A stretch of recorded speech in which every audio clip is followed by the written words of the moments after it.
What if I told you the reason why you still stay stuck is not because you're unmotivated or you're lazy or you're missing discipline, but because you are getting in your own way? If you've ever felt paralyzed by taking action towards something that feels scary or from a big opportunity, or you're just kind of thinking about making sure that it's perfect, you're not alone. You're also not broken. You're suffering from this thing I like to call the FRUD. Now, the FRUD is probably our mind's biggest enemy. What does that stand for? It's fear, risk, uncertainty, and doubt. And it could feel very real when it shows up too much inside of our heads, and it stops us from taking meaningful action forward. Now, in this video, I want to share with you how these 4 signals can paralyze you from progress and from taking meaningful action, and a framework that you can follow called the 4 C's of focused action that will help you take meaningful movement forward. Hi, I'm Carlos Garcia. I'm a sales coach, communications expert, and I'm the creator of a methodology called Failblazer. Now, I love that word because it's the idea of leaning into failure, changing your relationship with the word failure. And part of this concept that I am designing, I'm going to share with you a few ways for you to be able to face challenges, concepts without suffering from procrastination, overthinking, and perfectionism, which is where a lot of people stay stuck rather than taking action forward. Now, if you really like this content, make sure you like, subscribe, and share so that I can continue creating it for people like you and others who may benefit from this. Thanks. Now, what is FRUD? These are 4 alarm systems that are designed to protect us. Essentially, they are built to help us make sure that we're feeling safe, to help us stay away from danger. Now, why do they show up when these things that don't seem like they are life-threatening happen to us in life, especially when we're thinking about having a difficult conversation? Maybe we're thinking about asking for something that is not natural for us to ask for, like maybe a higher price or maybe for a promotion. Maybe you're thinking about making a big decision, like changing your careers. Whatever this is, whenever you are going to experience some sort of change, and that change is going to have a potential impact, maybe to your financial life, maybe to interpersonal relationships, maybe to something in particular, our systems are built in to protect us from danger, right? And so what happens? FRUD kicks in. Fear, we start thinking about, what if this happens, a negative outcome happens? What if they reject me? What if? And fear can easily take over your entire nervous system. The second part is the risk, right? Is there a financial risk? Is there a reputational risk? Is there an identity risk here that I'm dealing with? So our minds can easily spiral into these thoughts that could essentially feed our nervous system with tension, and it creates anxiety, it creates stress. And so then we start kind of suffering from this overthinking, which ultimately stops us from just taking action, or maybe shifting the perspective, broadening our perspective, because we stay in sort of seeing red mode. Then you've got uncertainty, not knowing and not having certainty about what will the future be, what will the outcome be. And as humans, we are programmed and obsessed with predictability, right? Knowing exactly what's gonna happen so that we feel safe towards what decision we make. This happens when we're thinking about buying a major purchase, right? When we're planning a trip for something, safety is embedded in our systems to protect us, right? So this is ultimately stemming from our nervous system. How do we stay in control? We'll talk a little bit about some steps that we can take so that we can slow it down and not let FRUD take over. Now, ultimately, the 4th one is doubt. Doubt is an interesting thing because that's more of an internal thing around how we look at ourselves, right? Am I capable of being able to do something, to take this extra risk, whether it's asking for a promotion? Am I capable of doing this work if I'm taking on a new client? Am I capable to lead people if I'm being asked to be in a leadership position? Am I capable? And this connects a lot more with imposter syndrome. Like, I don't think I have the experience to do this, therefore I feel unqualified. Or, maybe a client is trying to hire you at a higher price and you've never charged this amount before. So you start thinking, Who am I to charge this kind of amount? So that is one of those things that can easily challenge our own self-esteem and our own ability to execute something. So think about it this way. Each one of these signals are going to put you in tunnel vision. Fear will make you freeze. Risk will make you overthink. Uncertainty makes you delay action. And doubt makes you feel smaller. Here's the way that I want you to see it differently. These are just signals. This is feedback. They're not your entire truth. They're just feedback for you to better understand and lean into curiosity, and don't let your ego or status or the outside factors affect or influence how you see the world. Because ultimately, if we believe these truths without the proper evidence, then what this does is narrows our perspectives and it slows us down from achieving our best potential. If you let FRUD win, then you stay stuck in the same loop. You're unhappy, you stay comfortable, right? Because you don't get to choose the freedom of doing the things that you want. That's okay, but what do you prefer? Freedom or comfort?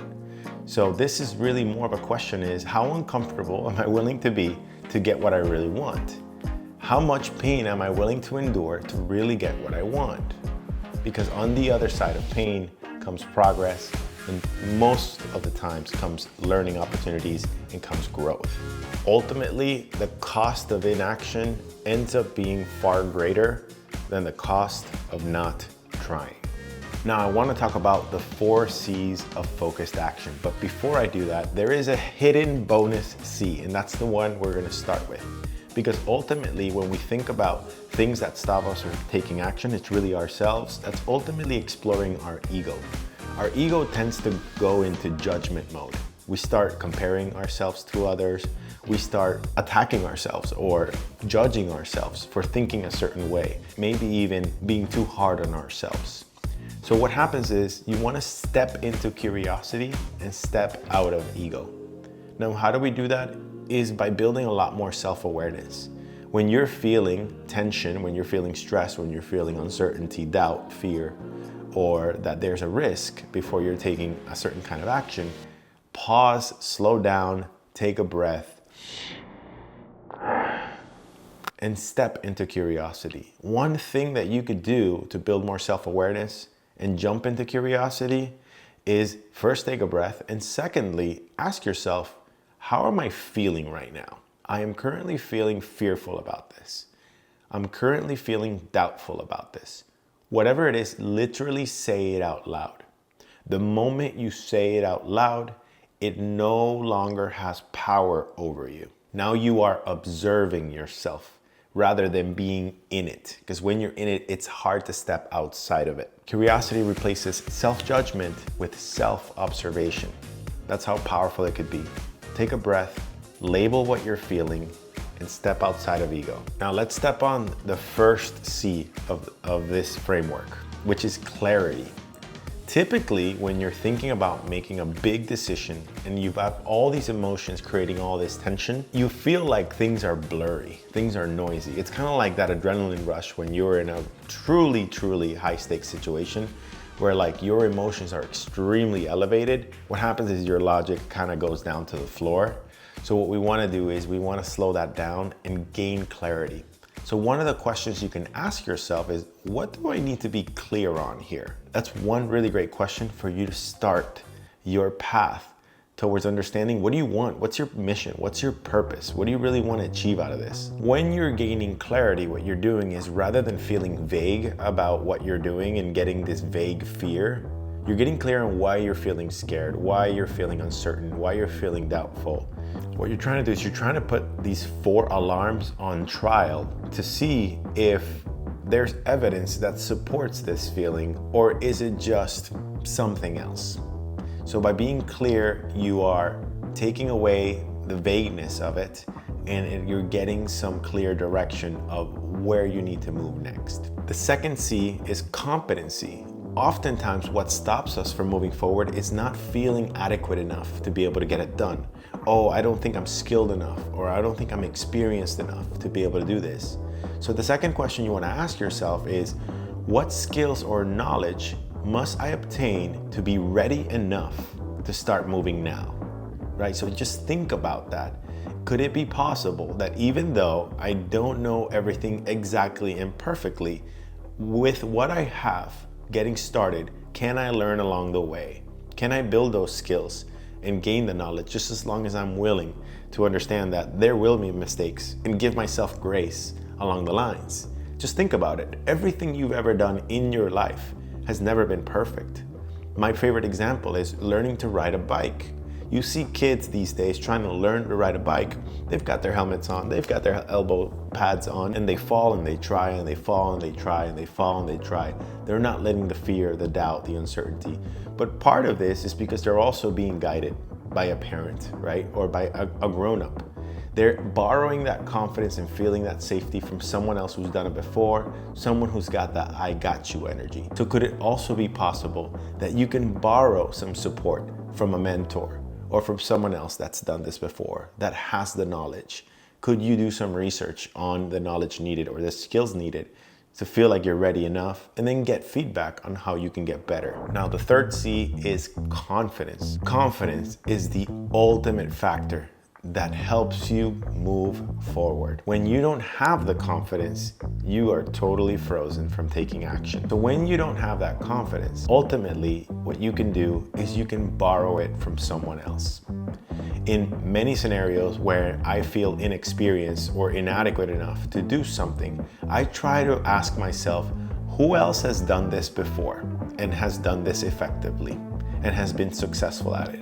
Could I reach out to them and learn from their experiences and learn from their mistakes and maybe get some guidance? That's one thing. The other question I ask myself is, what are the experiences that I need to put myself in so that I can learn and build confidence as I do? Answering these two main questions will help you create a clear path around what you need to do to feel more safe and more comfortable with actually taking action. If we know that confidence builds movement, then commitment gives you momentum. Commitment is more about being clear on how to execute, when to execute, how to measure success, what happens if you get setbacks, and how to respond to them. So you can stay committed throughout and build that consistency that you need. So if you got clarity and you have the competency and you have confidence and you make the commitment, you are way more ready to take action. One of my favorite questions to ask so that you can commit yourself to moving forward is this one. What is one small, non-scary step I could take today to get to where I want to be? What this does is you're kind of tricking your brain to say, oh, okay, if it's a non-scary step, my body is not feeling tense. I'm not feeling stressed. It's a small stakes action that you could take towards the big path forward, but at least it's forward momentum. And even if it's a small step, what it does is you're stacking confidence because of the fact that you are proud that you were courageous enough to take a step forward. Now let's bring it all together. What the FRUD? Don't let FRUD be your enemy of progress. Instead, use it as feedback for you to understand where you are and step into curiosity and out of ego. Don't let fear, risk, uncertainty, or doubt paralyze you. Instead, leverage clarity, competency, confidence, and commitment as the catalyst for you to move forward. And remember, you start with curiosity. Whenever you're feeling like you're judging yourself too much or you're being too hard on yourself, step outside of your ego, stop judging yourself, and step into self-observation. You can start with the question, what am I feeling right now? What's going in my head right now?